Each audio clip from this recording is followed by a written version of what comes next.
ॐ शिवं शिवकरं शान्तं शिवात्मानं शिवोत्तमं शिवमार्गप्रणेतारं प्रणतोऽस्मि सदाशिवं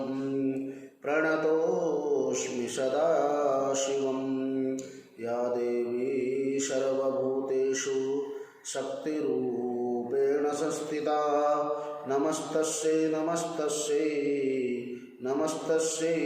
नमो नमः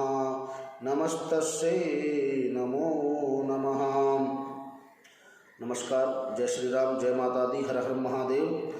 आज 19 मई 2020 द्वादशी तिथि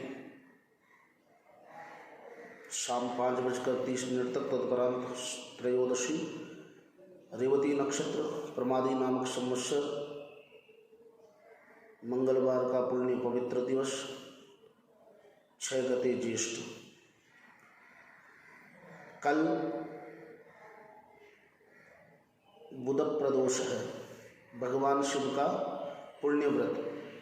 कुछ जगह आज ये व्रत मनाया गया है, परंतु जो इसका पुण्यकालीन है, पुण्य दिवस है, वो कल ही है। तो जो भी शिव भक्त प्रदोष व्रत रखते हैं वो कल इस व्रत को रखकर अपने कुल को, अपने परिवार को पवित्र कर सकते हैं। कल प्रातः काल में स्नान ध्यान से निवृत्त होकर आदिशक्ति के साथ भगवान शिव का पूजन करें और सायंकाल में 5:20 से लेके और 7:25 से पहले आप भगवान शिव की विशेष पूजा कीजिए। अगर आपके पास मूर्ति या शिवलिंग है तो उसका अभिषेक भी कीजिए। दूध से, घी से, दही से, शहद से, शक्कर से, मधु से, फलों के रस से, गंगा जल से, गुलाब जल से, तिल के तेल से, अनेकानेक प्रकार के द्रव्यों से अभिषेक करने से अनेकानेक फलों की प्राप्ति भी होती है। और कुछ भी उपलब्ध न हो तो जल तो होगा ही, जल से स्नान इत्यादि करवाकर भगवान शिव को दीप धूप पुष्प अर्पित करके, कुछ नैवेद्य बनाकर मीठा भोग लगाकर आरती करके पुनः प्रसाद सभी में वितरण करके व्रत खोल सकते हैं सायंकाल में।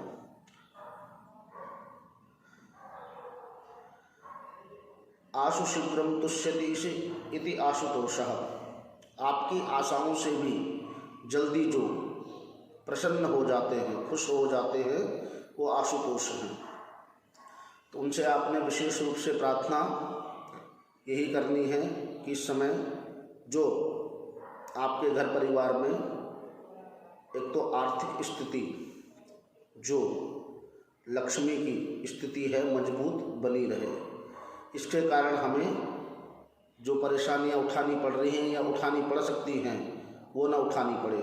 और दूसरा, जैसे आपके द्वारा हम पहले रक्षित होते आए हैं, उसी प्रकार आगे तक भी हमें आप रक्षा प्रदान कीजिए, सुरक्षित रखिए। क्योंकि इस समय जो स्थितियां हैं इसी प्रकार की है, इन्हीं 2 चीज़ों के लिए हमें कार्य विशेष रूप से करना है। हम अपने लिए भी और दूसरों के लिए भी इसी प्रकार की कामना करेंगे। तो कल प्रदोष का पुण्यकाल है। आपको पूजन के माध्यम से भी हम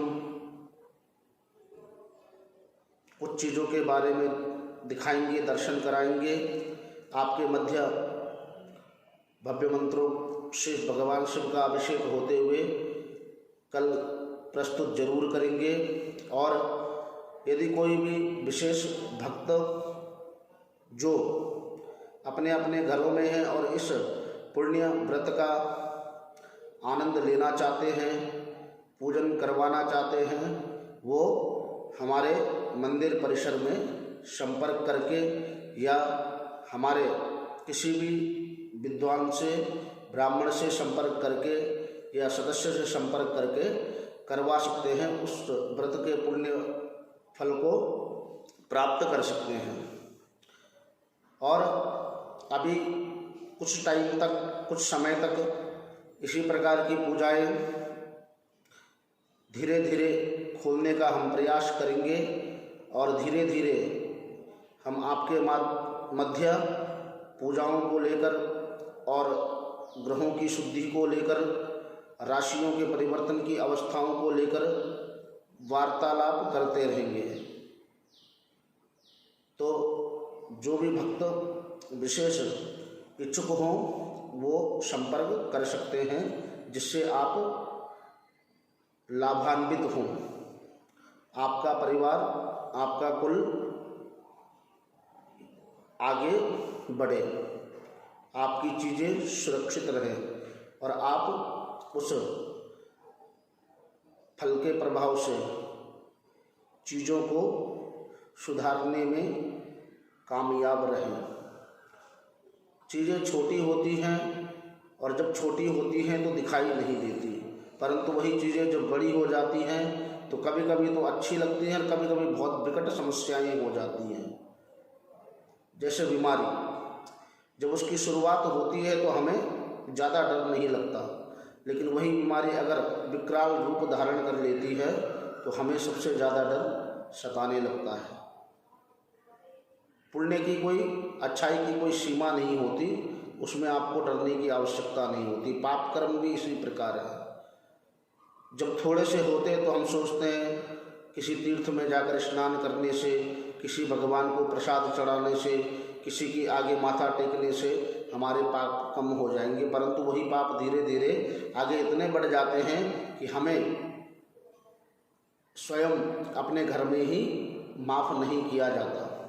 तो भगवान के दरबार में तो आप क्या कल्पना लेके जाओगे, क्या अपने मन में विश्वास लेके जाओगे कि परमात्मा हमें माफ़ करेंगे, हमें क्षमा करेंगे।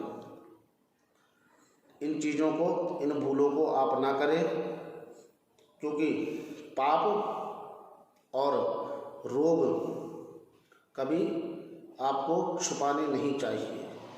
अगर हो तो उसका तुरंत इलाज आपको करना चाहिए। पापों का इलाज परमात्मा के माध्यम से होता है, रोगों का इलाज व्यक्ति विशेष आयुर्वेदिक डॉक्टर या वैद्य के द्वारा संभव है। कुछ चीज़ों के वैद्य हम स्वयं होते हैं। अपनी दिनचर्या में विशेष हमें नित्य खुद ही कार्य करना पड़ता है। जितना आप सुबह प्रातः काल में जल्दी जागने की कोशिश करेंगे, उतना आप अपने आप को स्वस्थ रख पाने में सामर्थ्यवान होंगे और लंबी आयु को भी प्राप्त होंगे। आप देखते होंगे गांव में लोग अधिक जीवन जीते हैं, क्यों? उनकी विशेष दिनचर्या है। प्रातःकाल में जल्दी उठना, रात में भी जल्दी सो जाना। और जब हम शहरों की ओर आते हैं तो बिल्कुल उल्टी विपरीत परंपरा होती है। रात को तो हम 2-2, 3-3 बजे तक जागते रहते हैं, फिर हमें नींद आती है और हम सुबह 11 बजे तक सोते रहते हैं। उससे क्या होता है? शरीर की हानि होती है। धीरे धीरे शरीर के जो अंग प्रातःकाल में प्रफुल्लित होने चाहिए, जिनको ऊर्जा प्रातःकाल में ही मिलती है, वो सोए रहने के कारण आपको लंबी आयु देने में सक्षम नहीं हो पाते हैं। तो आपने अपनी नित्य दिनचर्या का भी विशेष ध्यान रखना है। आपको खुद का डॉक्टर खुद ही बनना है। प्रातःकाल में उष्ण जल, गर्म पानी पीना चाहिए, क्योंकि उस समय शरीर आपका सबसे संतुलन बनने की स्थिति में रहता है। इसलिए व्यायाम भी प्रातःकाल में होता है, योग भी, ध्यान भी, विशेष पूजाएं भी। तो जब आप गर्म जल से शरीर की शुरुआत करोगे तो सब शरीर के जो अंग होंगे अपने आप में प्रफुल्लित होंगे, जागृत होंगे और आपके आधा से ज़्यादा रोगों का नाश करने में सिद्ध भी होगा। तो यही काम आपने करने हैं। कल प्रदोष का पुण्य व्रत होगा। भक्त लोग आज रात्रि में ही लहसुन प्याज का परित्याग करेंगे, कुछ चीज़ों से दूरी बना के रखेंगे और विशेष रूप से शुद्ध होकर रात को शयन करेंगे। प्रातः काल में उठकर स्नान आदि से निवृत्त होकर भगवान शिव का पूर्ण पूजन भी कर सकते हैं, सूक्ष्म भी कर सकते हैं, परंतु सायंकाल में पूर्ण पूजन ही होगा। तो आप इसको अवश्य कीजिए। और आपको कल कुछ पूजा की विविधता, कुछ स्थितियाँ, कुछ झांकियाँ हम आपको जरूर दिखाने में सफल होंगे और कोशिश करेंगे कि आप उनके माध्यम से घर में ही लाभान्वित भी हों। आज के लिए इतना ही। धन्यवाद। नमस्कार। आचार्य दीपक उनियाल। जय हिंद, जय भारत।